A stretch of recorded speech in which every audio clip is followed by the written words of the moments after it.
Hello everyone, text प्रोवेल्स में आपका बहुत-बहुत स्वागत है। आज फिर से हम यहाँ पे बैठे हैं। सीए राजेंद्र जी, जो जीएसटी एक्सपर्ट हैं, वो हमारे साथ हैं। तो सीए राजेंद्र सर, आज हम स्टार्ट करते हैं अपने टॉपिक के साथ, जीएसटी टॉपिक के साथ। एज़ यूजुअल आप जीएसटी एक्सपर्ट हैं, तो हम जीएसटी टॉपिक के साथ स्टार्ट करते हैं। तो मेरे व्यूअर्स के बहुत सारे क्वेश्चंस थे। लास्ट टाइम भी हमने बहुत सारा डिस्कशन किया था जीएसटी से रिलेटेड। तो अब और भी क्वेरीज मेरे व्यूअर्स की आई है, तो आज हम दोनों बैठ के उन क्वेश्चंस का सवाल करेंगे। तो सर आप बताइए कुछ, आप अपने बारे में बताइए सर थोड़ा बहुत, क्योंकि हमारे न्यू व्यूअर्स भी हैं। Thank you, ma'am, for this program, and you can straight away ask the questions. जी सर जी। तो सर सबसे पहले मेरे व्यूअर का क्वेश्चन था कि I am claiming refund for financial year 2018-19 under inverted duty structure. I am filing for entire year, but it's giving error while uploading the utility. What to do? उसमें basically आपको 18-19 में है, आपको एक बारी यूटिलिटी री डाउनलोड कीजिए और उसको फिल कीजिए, आपका ठीक हो जाएगा। उसमें कुछ प्रॉब्लम था, वो अब ठीक हो गया है। 18-19 की यूटिलिटी आप डाउनलोड कीजिए और आप उसको दोबारा फिल करेंगे, ठीक हो जाएगा। जी सर। तो सर नेक्स्ट क्वेश्चन पे मैं जाऊंगी हमारे व्यूअर के कि I am a composition dealer, I suddenly got order of 2 crores. Is there any way to remain in composition scheme? If not, then how can I claim the ITC? नहीं, अब आपको इसका जो है 2 करोड़ का जो आपको ऑर्डर मिला है, आपको कंपोजिशन से बाहर आना पड़ेगा। और आईटीसी जो आपको जब तक आप कंपोजिशन में थे, जब तक उस समय तक का आपका जो भी स्टॉक होगा, उसका आपको क्रेडिट मिल जाएगा। आईटीसी 01 फाइल करना है आपने, 02 फाइल करना है, सॉरी, और आपको उसका क्रेडिट मिल जाएगा। जी सर। तो सर आगे मैं नेक्स्ट क्वेश्चन पे जाती हूँ। नेक्स्ट क्वेश्चन है मेरे व्यूअर का कि there are some transactions which are identified by auditor while conducting GST audit of 2018-19 on which RCM should be deposited under section 9(3), but it is neither deposited nor ITC taken in 2018-19. Same transaction exists in 2017-18, GST 9 and 9C filed for 2017-18.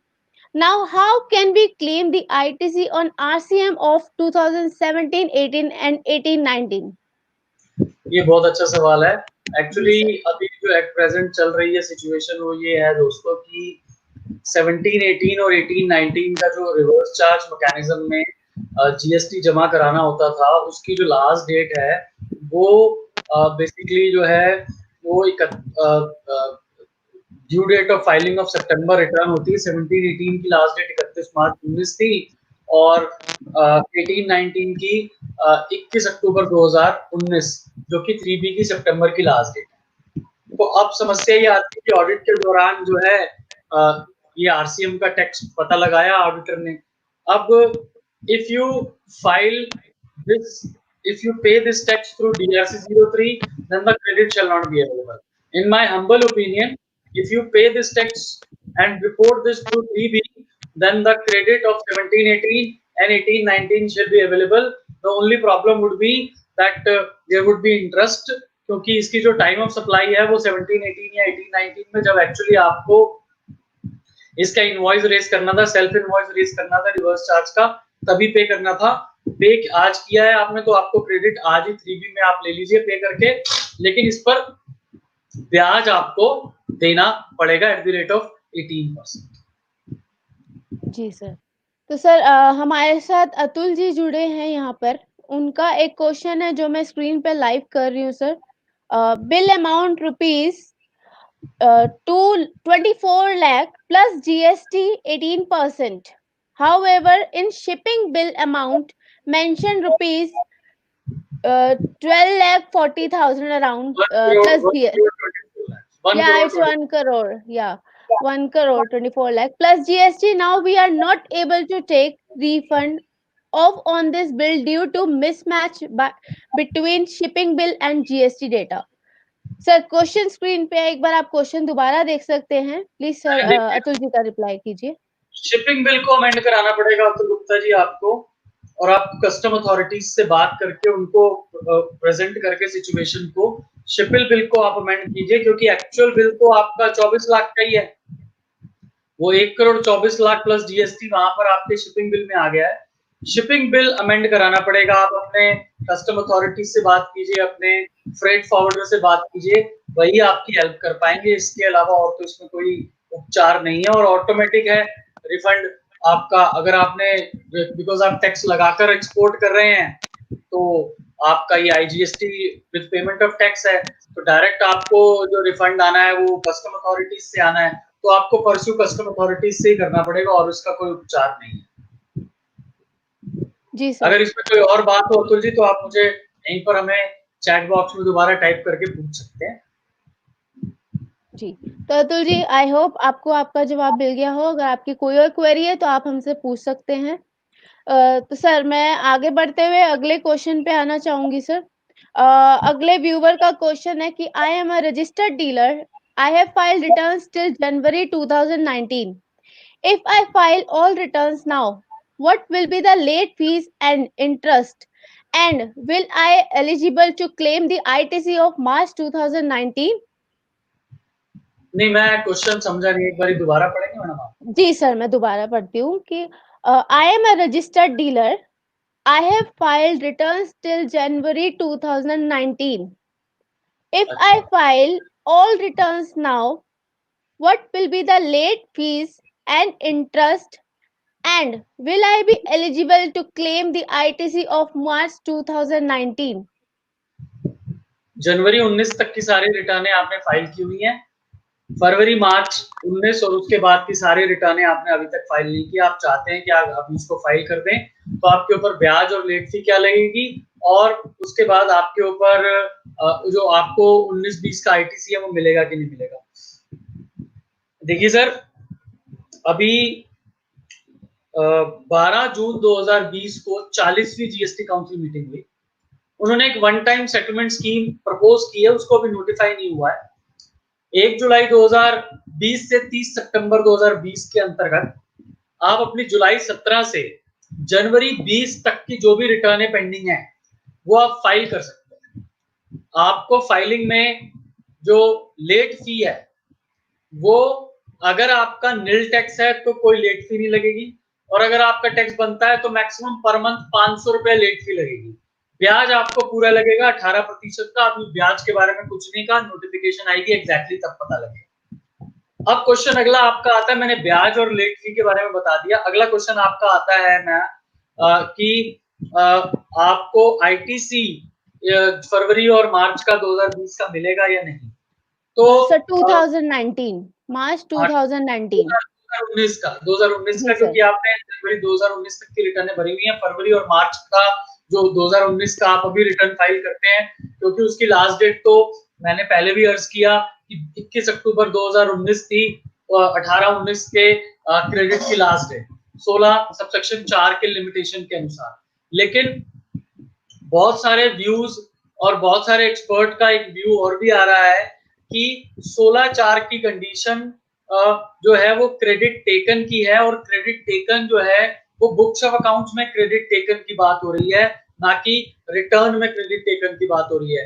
Return under section 39 जो कि 3B है, वो merely informatory return है, वो merely basically information furnishing है, और उससे credit जो है वो क्रेडिट लेजर में आता है। लेकिन क्रेडिट लिया जाता है जब आप बुक्स में एक्चुअली उस इनवर्ड सप्लाई को रिकॉर्ड कर लेते हैं।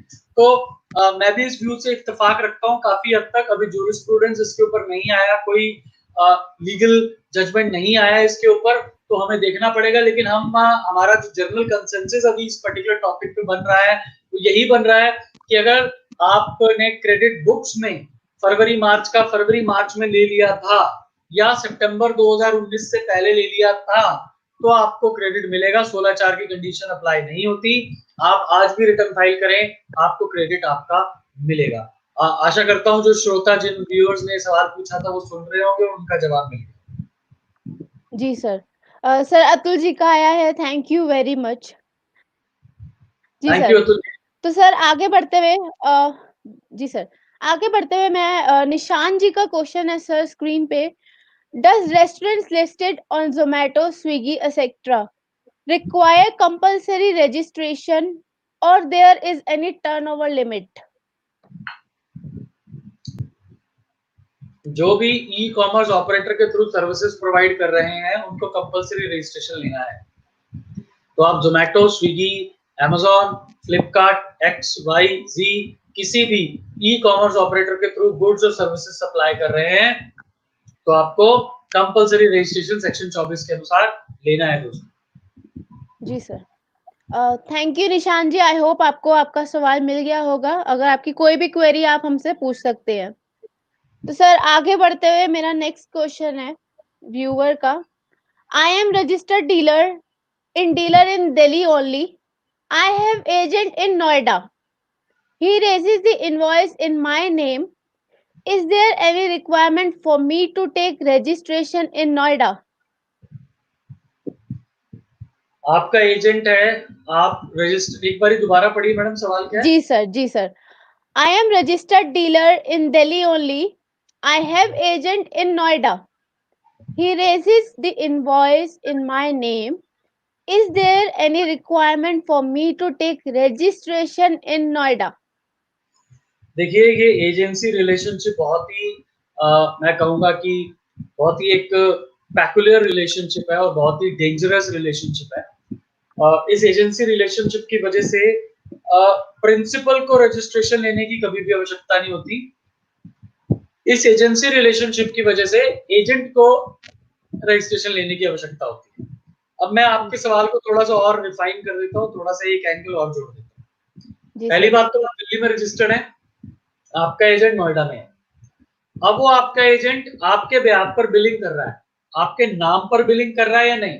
अगर आपके नाम पर बिलिंग नहीं कर रहा है, आपके ब्याज पर अपने नाम से बिलिंग कर रहा है तो उसको रजिस्ट्रेशन लेना है। लेकिन अगर वो आपके नाम पर बिलिंग कर रहा है तो ऑफकोर्स आपको रजिस्ट्रेशन लेना है। फिर वो एजेंट नहीं है, फिर वो और कुछ होगा। बट इन एनी केस अगर वो एजेंट है और वो अपने नाम से बिल कर रहा है तो उसको पर्टिकुलर रजिस्ट्रेशन नोएडा में चाहिए, आपको नहीं चाहिए। एजेंसी रिलेशनशिप के लिए सर्कुलर नंबर 51 है सितंबर 2018 का। आप उसको भी डिटेल में पढ़ सकते हैं, आपको पता लग जाएगा कि कौन एजेंट है, कौन प्रिंसिपल है और किन किन, क्योंकि शेड्यूल 1 में अगर कंसिडरेशन नहीं भी होता है एजेंट और प्रिंसिपल के बीच में तो भी उस ट्रांजैक्शन को सप्लाई माना गया है। इसका मतलब ये है कि अगर एजेंट और प्रिंसिपल के बीच में कंसिडरेशन फ्लो नहीं होती तब भी वो सप्लाई है। इस वजह से एजेंट को रजिस्ट्रेशन लेने की लायबिलिटी बन जाती है। आप शेड्यूल 1 को पढ़ें और उस सर्कुलर नंबर 51 जो सितंबर 2018 को इशू है उसमें बड़ा डिटेल में कब कब रजिस्ट्रेशन लेना है, कब नहीं लेना है। अगर आपके सवाल में कोई और भी सवाल बाकी है अभी तो आप वहां रेफर कर सकते हैं, नहीं तो आप हमसे भी पूछें। जी सर। तो सर आई होप मेरे जो व्यूअर है जिनका ये क्वेश्चन था उनको ये सवाल मिल गया होगा और कोई आपकी क्वेरी तो आप हमसे पूछ सकते हैं। तो मैडम सर सवाल आगे नहीं बढ़ते हुए चाहिए। जी सर जवाब सर जवाब। कोई भी सवाल है वो आप हमसे पूछ सकते हैं, हम जवाब देंगे। जी सर। तो सर आगे बढ़ते हुए नेक्स्ट क्वेश्चन है मेरे व्यूअर का। सर बहुत सारे क्वेश्चंस हैं, अब 1-2 क्वेश्चन और रह गए हैं sir. I am a registered dealer in Uttarakhand. I have turnover of 8 lakh in 2019-20. Now I am starting operations in Bihar. Do I need to take registration in Bihar? देखिए जी, मैं रिपीट करूं? नहीं ठीक है। अगर जी आपका सर। उत्तराखंड में 8 लाख रुपए का बिजनेस है, वहां पर 10 लाख की लिमिट है और ये नहीं लिखा है इन्होंने कि ये गुड्स में डील करते हैं या सर्विसेज में। मैं एज्यूम कर रहा हूँ कि ये गुड्स में डील करते हैं तो 8 लाख रुपए की लिमिट है, वहां पर 10 लाख की लिमिट है। 8 लाख का आपने माल बेचा है तो अगर आप बिहार में रजिस्ट्रेशन लेते हैं तो अगर आपका थ्रेशोल्ड 10 लाख, देखिए ये थ्रेशोल्ड बड़ा कॉम्प्लिकेटेड है, आपको 10 लाख का ही थ्रेशोल्ड मिलेगा। अब अगर आप बिहार में बिजनेस शुरू करते हैं तो इमीडिएटली वहां पर आपको रजिस्ट्रेशन की आवश्यकता नहीं है। जैसे ही आपका 10 लाख रुपया टोटल उत्तराखंड और बिहार मिला के होता है तो आपको रजिस्ट्रेशन की जरूरत है। अगर यही चीज आपकी सर्विसेज में होती है तो वहां पर भी आपको जो है 10 लाख रुपए की ही कहानी है। 10 लाख रुपए से अगर आपका बिहार मिलाकर आपका थ्रेशोल्ड क्रॉस होता है तो आपको बिहार में रजिस्ट्रेशन लेना है। कंपल्सरीली इमीडिएटली बिहार में ऑपरेशन शुरू करते हुए रजिस्ट्रेशन नहीं लेना। जी सर। तो सर आगे बढ़ते हुए अब मेरा लास्ट क्वेश्चन है सर व्यूअर का। तो सर आगे मेरा क्वेश्चन है, I have raised invoice in March 20, goods are getting delivered in June 20, when should I take the ITC in March और जून? आपको अगर आपने मार्च 20 का आपका इनवॉइस है और जून 20 में गुड्स आ रहे हैं तो आप जी सर। 16(2) की कंडीशन पूरी करें। आप क्रेडिट तभी ले सकते हैं जब आपको गुड्स रिसीव हो जाए। तो आप जून 20 में ही आपको क्रेडिट मिलेगा। मार्च 20 का बिल है लेकिन आपको क्रेडिट जून 20 में मिलेगा, क्योंकि गुड्स जब आपको रिसीव हुए हैं तभी आप कंडीशन पूरी करते हैं, एलिजिबिलिटी पूरी करते हैं क्रेडिट लेने की, अदरवाइज। जी सर। तो सर आगे बढ़ते हुए अभी तो मेरे व्यूअर्स के इतनी ही क्वेरीज थी। तो सर अगर आपको कुछ बताना है तो वो आप हमें बता सकते हैं। मेरे व्यूअर्स के यहीं तक क्वेश्चन थे। जी सर। देखिए, अगला जो एक बड़ा इम्पोर्टेंट सिचुएशन सामने आ रही है, देखिए यहाँ 2 सवाल और आ गए, तुषांत गर्ग जी जी और सर। जी सर, पहले मैं ये वाले क्वेश्चन लेना चाहूंगी। सबसे पहले तुषांत गर्ग जी का, अ contractor is registered in Punjab, he got construction contract in Himachal, does he require separate registration? देखिए तुषांत जी, अगर आपका पंजाब में रजिस्ट्रेशन है और हिमाचल में आपको कॉन्ट्रैक्ट मिला है कंस्ट्रक्शन का, तो अगर आपका वहाँ फिक्स एस्टैब्लिशमेंट है, सफिशिएंट डिग्री ऑफ परमानेंस है in terms of employees and technical permanence, तो आपको हिमाचल में रजिस्ट्रेशन लेना है। अदरवाइज आपको हिमाचल में रजिस्ट्रेशन लेने की कोई आवश्यकता नहीं है। अगर आपका फिक्स एस्टैब्लिशमेंट वहां नहीं है, वहां आपने एम्प्लॉइज हायर नहीं किए हुए, वहां पर आपको डायरेक्ट सर्विसेज कोई प्रोवाइड नहीं हो रही हैं, आप गुड्स जो है डायरेक्टली यहीं से पंजाब से भेजते हैं या हिमाचल से प्रोक्योर कर लेते हैं, बिल टू शिप टू करवा देते हैं, बिल आप हिमाचल में करवा देते हैं और बिल आप पंजाब में करा देते हैं, शिप आप हिमाचल में करवा देते हैं, तो आपको रजिस्ट्रेशन नहीं लेना। लेकिन जहां भी आपकी sufficient degree of permanence in human and technical resources है, वहां पर आपको रजिस्ट्रेशन लेने की रिक्वायरमेंट आ रही है। अगला सवाल ये निशांत बंसल जी ने कहा जी है कि सर। 20 लाख की लिमिट है, वो मैंने पढ़ लिया है।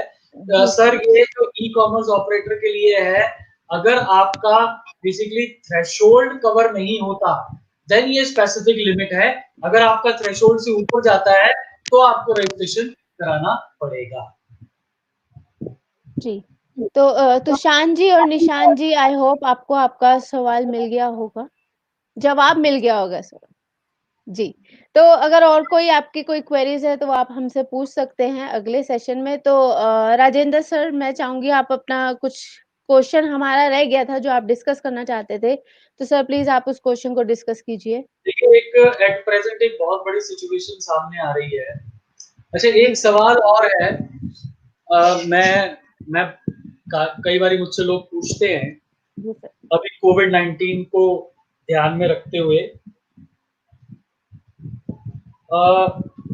मास्क और सैनिटाइजर्स के ऊपर या कोविड प्रोटेक्शन आइटम्स के ऊपर क्रेडिट अवेलेबल है या नहीं है। तो मेरा मानना ये है कि अगर ये इन द कोर्स और फर्दरेंस ऑफ बिजनेस है, जो कि ये है, और आप 16(2) की सारी कंडीशंस पूरी करते हैं, आपके पास इनवॉइस है, गुड्स रिसीव हो गए हैं, तो आपको क्रेडिट मिलेगा। कुछ लोग कहते हैं कि ये पर्सनल कंजम्पशन है, जब आप अपने एम्प्लॉइज को मास्क और सैनिटाइजर्स डिस्ट्रीब्यूट करते हैं तो दे पर्सनली कंज्यूम इट।